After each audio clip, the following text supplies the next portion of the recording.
Assalamualaikum warahmatullahi wabarakatuh. Kami dari kelompok 4 Akan mewawancarai beberapa narasumber terkait politik uang yang terjadi di beberapa desa pada saat pemilihan kepala desa. Bisa Kak, bisa minta waktunya sebentar? Oh ya boleh. Nah, kami di sini ingin Kakak meluangkan waktunya untuk membicarakan politik uang atau serangan fajar. Sebelum itu Kakak namanya siapa? Saya Eca. Nah, saya mulai dari pertanyaan pertama aja ya. Yang pertama itu, bagaimana pendapat Kakak tentang politik uang atau serangan fajar? Oke, kalau bisa jujur, saya tidak setuju dengan politik uang atau serangan fajar yang terjadi di Indonesia. Kenapa? Karena saya rasa itu merupakan satu kecurangan dalam politik demokrasi. Terima kasih Kak atas jawabannya. Kemudian saya balikan lagi ke teman saya pertanyaan. Baik Kak, saya juga ingin bertanya, apakah menurut Kakak masalah ini itu penting dan mengapa? Menurut saya, iya masalah ini lumayan penting menurut saya karena ini bisa memperlebar kesenjangan sosial dengan bisa merusak juga praktik demokrasi yang ada di Indonesia. Baik Kak. Kemudian pertanyaan selanjutnya Kak, apa menurut Kakak masalah ini tuh penting menurut warga lain dan mengapa? Oke, menurut saya tidak semua warga merasakan bahwa hal ini merupakan masalah yang penting. Namun ada sebagian warga yang menyadari bahwa hal ini tidak semestinya diwajarkan.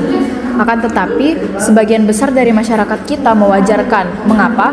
Karena bagi mereka itu sudah terbiasa terjadi di politik dalam negeri Indonesia. Oke Kak, kebijakan apa menurut Kak yang harus dipakai untuk menangani masalah ini? Oke, untuk itu saya punya dua jawaban. Yang pertama ada pendidikan politik. Kenapa pendidikan politik? Karena dengan mempelajari politik yang ada di Indonesia, ini memungkinkan untuk mencegah terjadinya politik uang. Kemudian yang kedua transparansi dana. Kenapa? Karena dengan adanya transparansi dana dapat dipastikan bahwa demokrasi Indonesia tidak terjadi kecurangan atau politik uang di dalamnya. Terima kasih Kak atas waktunya, pendapat Kakak sangat berguna untuk kami. Terima kasih. Terima kasih Kak.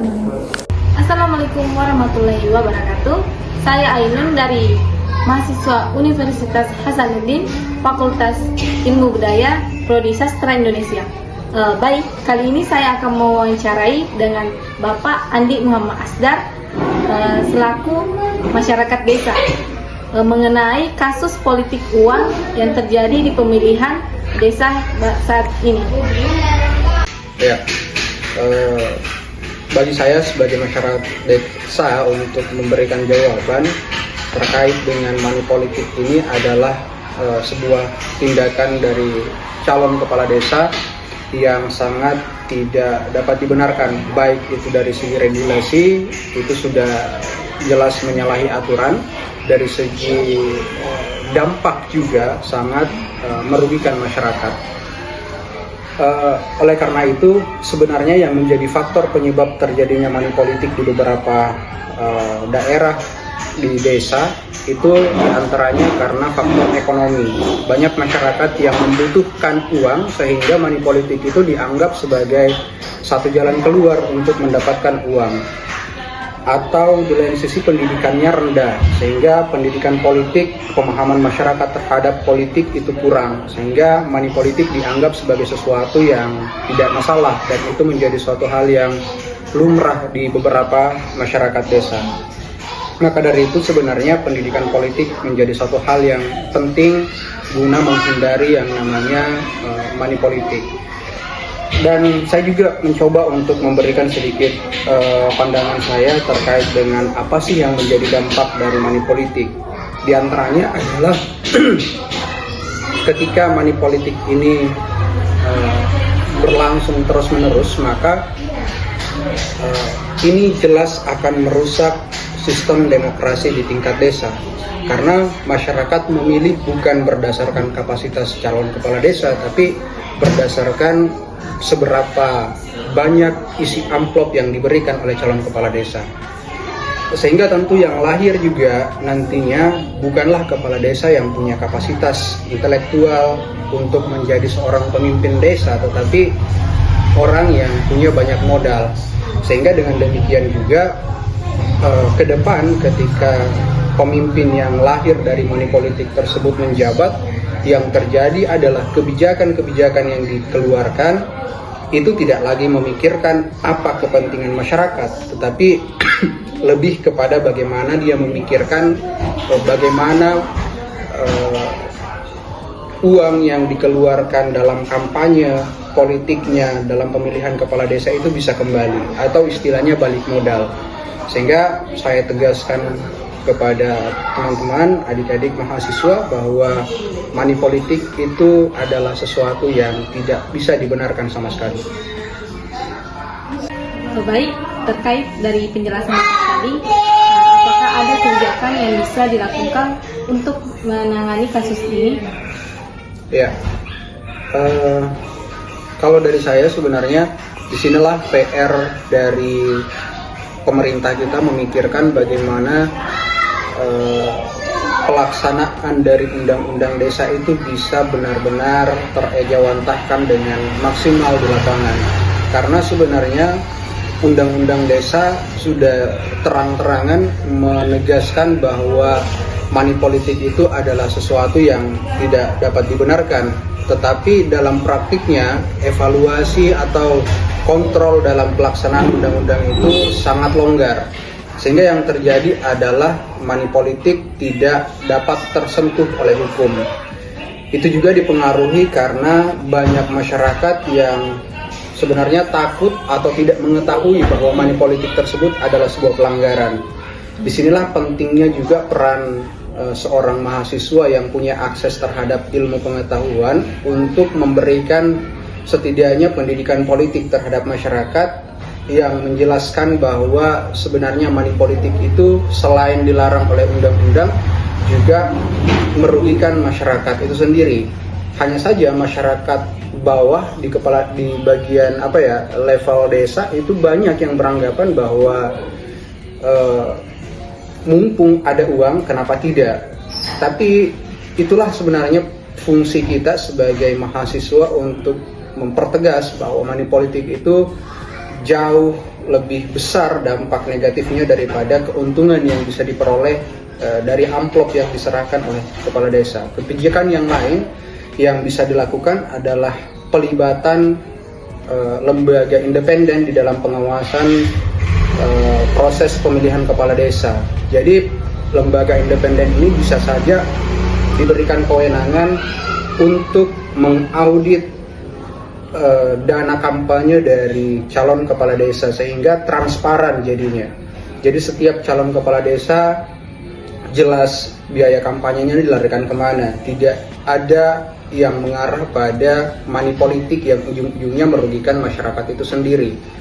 Nah, setidaknya itu yang menjadi poin penekanan bagi saya bahwa pemerintah harus memperkuat undang-undang desa, setidaknya di dalam proses pelaksanaannya harus menunjukkan upaya bahwa memang betul money politik itu bisa berujung pada konsekuensi hukum. Dalam hal ini bisa terjadi pemecatan atau pembatalan pencalonan atau kita bisa sampai pada proses pidananya karena melakukan suap menyuap terhadap masyarakat desa. Dan selain itu peran mahasiswa tadi itu menjadi satu hal yang sangat penting juga karena mahasiswa lah yang sebenarnya paling tahu bagaimana kondisi yang bisa terjadi ketika money politik ini tidak dihentikan dan terus berlanjut di tingkat desa, karena itu sangat merugikan integritas demokrasi di tingkat desa. Kira itu. Baik, dari 3 kebijakan Bapak tadi, apa keuntungan dan kerugian dari kebijakan tersebut? Ya, pertama dari segi keuntungannya ya. Jadi maksud saya menyampaikan setidaknya 3 poin kebijakan yang bisa dilakukan tadi adalah supaya setidak-tidaknya kita bisa meminimalisir terjadinya money politik khususnya di tingkat desa.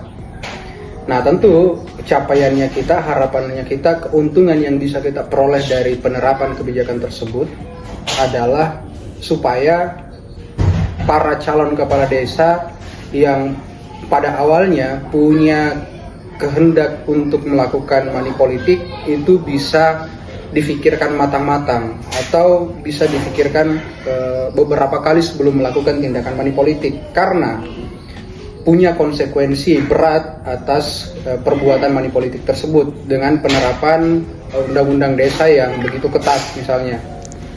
Jadi kalau misalnya undang-undang desa itu terlaksana atau dikawal dengan baik, maka saya kira money politik tersebut tidak akan terjadi. Tapi tentu untuk menerapkan undang-undang desa dalam pelaksanaannya perlu adanya yang namanya pengawalan dan pemahaman dari sektor masyarakat. Jadi masyarakat harus tahu dulu bahwa money politik tersebut adalah perbuatan yang tidak dibenarkan. Kalau masyarakat bahwa masih menerima uang, itu artinya belum bisa juga untuk dijadikan sebagai alat untuk mengawal pelaksanaan undang-undang desa. Jadi yang paling penting sebenarnya adalah kesadaran dulu. Jadi pendidikan politik itu dulu yang harus kita lakukan untuk menyadarkan masyarakat bahwa money politik itu tidak benar, sehingga merekalah yang kemudian mengawal terjadinya proses pemilihan kepala desa dan mendorong terjadinya transparansi agar tidak terjadi yang kita hari ini khawatirkan disebut sebagai money politik. Nah, keuntungannya itu tadi bahwa calon kepala desa tidak lagi berani sewenang-wenang melakukan pembagian amplop dengan maksud untuk mendapatkan suara, karena setiap masyarakat sudah memahami bahwa ternyata amplop yang diberikan kepada kami ini justru merugikan bagi kami ke depannya, bukan justru menguntungkan, dan itu tidak dibenarkan oleh undang-undang. Dan yang perlu ditegaskan bahwa sebenarnya bukan hanya calon kepala desa yang melanggar, tetapi orang yang menerima uang tersebut juga terlibat dalam melakukan perbuatan yang dilarang oleh undang-undang. Selanjutnya kekurangannya. Saya sebenarnya tidak mau menyebut itu sebagai kekurangan dalam kebijakan itu, tetapi apa yang harus disiapkan di dalam pelaksanaan kebijakan tersebut. Pertama adalah harus ada inisiatif dari orang yang punya kemampuan dalam mengakses ilmu pengetahuan seperti mahasiswa misalnya. Karena sebagai agen perubahan, mahasiswa punya peran penting di dalam mencerdaskan masyarakat, khususnya di desa yang tidak paham tentang apa sih dampak dari money politik tersebut. Jadi harus ada inisiatif dari orang yang mengetahui dalam hal ini, saya sebut saja mahasiswa, untuk memberikan pencerahan politik kepada masyarakat. Itu yang menjadi PR untuk pelaksanaan kebijakan tersebut. Kemudian harus ada lembaga independen yang sukarela harus melibatkan dirinya di dalam mengawal proses pelaksanaan pemilihan kepala desa sebagai tameng paling depan dalam mengawal supaya tidak terjadi yang namanya money politik, memperjuangkan audit terhadap dana kampanye yang dikeluarkan oleh kepala desa. Karena apakah kemungkinan kebijakan itu bisa diperbarui atau bisa diganti? Ya, jelas bahwa di dalam undang-undang desa itu sangat bisa dilakukan revisi terhadap undang-undang desa. Alasan kita melakukan revisi adalah diantaranya misalnya ada beberapa pasal yang tidak lagi relevan di dalam pelaksanaan desa. Dalam hal ini secara khusus kita berbicara tentang pelaksanaan pemilihan kepala desa. Jadi kalau misalnya bicara soal diganti atau diperbarui, saya lebih cenderung pada revisi ya, pembaharuan. Jadi kalau undang-undang itu tidak lagi relevan, maka jalan yang bisa kita lakukan bukan mengganti tetapi memperbarui undang-undang yang lama menjadi undang-undang yang baru. Dalam hal ini memperkuat penegasan terhadap konsekuensi atau sanksi hukum yang bisa diakibatkan dari tindakan money politik tersebut. Itu. Baik Pak, apakah ada perbedaan-perbedaan pendapat dalam masyarakat dengan dibuatnya kebijakan tersebut? Saya kira memang kalau misalnya kebijakan terkait dengan memperketat pengawalan terhadap money politik atau mempertegas sanksi dari money politik, saya kira memang akan menjadi pertentangan di kalangan masyarakat desa. Karena bagaimanapun itu ada pihak yang diuntungkan dari money politik. Siapa pihak itu? Adalah orang-orang yang merasa membutuhkan amplop dari calon kepala desa untuk memenuhi kebutuhan hidupnya. Orang-orang yang memperoleh keuntungan tersebut tentu tidak sepakat ketika misalnya money politik itu dihilangkan. Bahkan beberapa masyarakat punya stigma bahwa saya tidak akan melakukan pemilihan kepala desa ketika tidak ada amplopnya. Banyak yang beranggapan seperti itu. Dan inilah yang tentunya akan menjadi satu perdebatan di masyarakat. Pro dan kontra itu pasti akan lahir. Bagi pihak-pihak yang memperoleh keuntungan dari money politik tentu tidak sepakat, tapi orang-orang yang memperjuangkan kesejahteraan, yang mencita-citakan pemerintahan yang punya kapabilitas dalam memimpin tentu sepakat ketika money politik itu dihilangkan. Tentu kebijakan itu tidak bisa terlepas dari perdebatan-perdebatan di masyarakat. Pertentangan-pertentangan itu pasti ada, tapi pertentangan itu lahir atas dasar ketidakpahaman masyarakat yang memperoleh keuntungan dari money politik. Kira itu. Baik Pak, di mana saya sebagai mahasiswa Unhas bisa mendapatkan informasi dan langkah-langkah untuk menghadapi masalah ini? Ya, sebenarnya ada yang disebut sebagai Dinas Pemberdayaan Masyarakat dan Desa. Teman-teman mahasiswa bisa ke daerahnya masing-masing untuk ke dinas tersebut mempertanyakan. Kemudian bisa juga sebenarnya di lembaga anti korupsi atau LSM biasanya mereka paham terkait dengan dinamika yang terjadi di desa. Itu juga teman-teman mahasiswa bisa mendapatkan informasi dari situ. Terkait dengan langkah-langkah penanganan tentu kita harus tahu dulu apa masalahnya, apa akar masalahnya, harus diteliti dulu secara filosofis sebenarnya yang menjadi problem awal hulunya ini apa sebenarnya. Kemudian barulah kita bisa menggali apa langkah-langkah yang bisa kita lakukan. Seperti misalnya money politik. Apa sih yang mendasari money politik itu bisa terjadi? Misalnya ketidaktahuan masyarakat, longgarnya regulasi, kurangnya pendidikan politik, rendahnya kualitas sumber daya manusia di desa. Nah, itulah yang sebenarnya menjadi langkah awal yang bisa dilakukan oleh mahasiswa, bagaimana masalah awal itu bisa diselesaikan, entahkah dengan melalui seminar di desa, melalui dialog ke desa, atau seperti apa sekreativitas mahasiswa lah untuk memikirkan bagaimana sih sebenarnya langkah yang bisa digunakan untuk menyelesaikan masalah-masalah atau akar masalah dari money politik tersebut. Kira itu.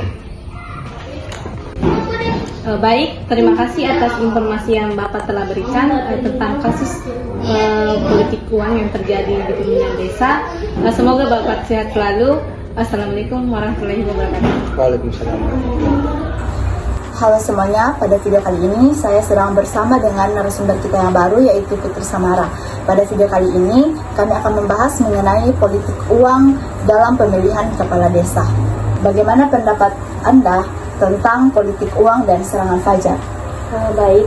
Jadi menurut saya politik uang dan serangan fajar adalah praktik yang sangat merusak integritas dari demokrasi kita.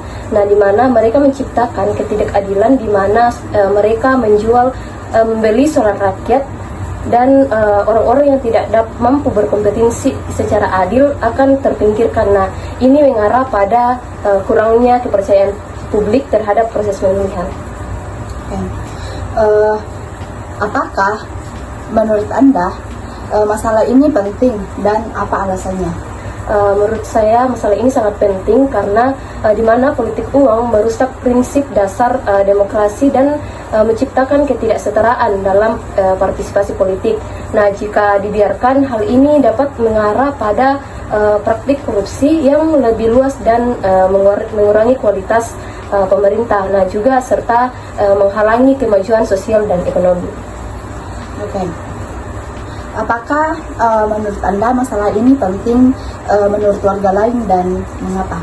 Menurut saya masalah ini sangat penting bagi banyak warga, di mana masalah ini juga sangat penting karena mereka ingin memastikan bahwa suara mereka dihargai dan tidak dapat dibeli.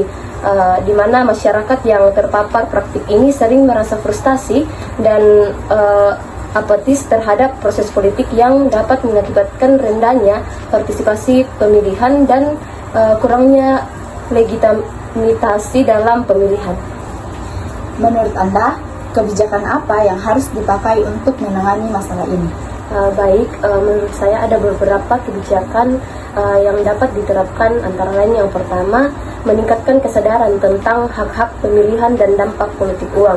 Kemudian yang kedua, kebijakan yang memperkuat hukum yang melanggar praktik politik uang dan meningkatkan sanksi bagi pelanggarnya.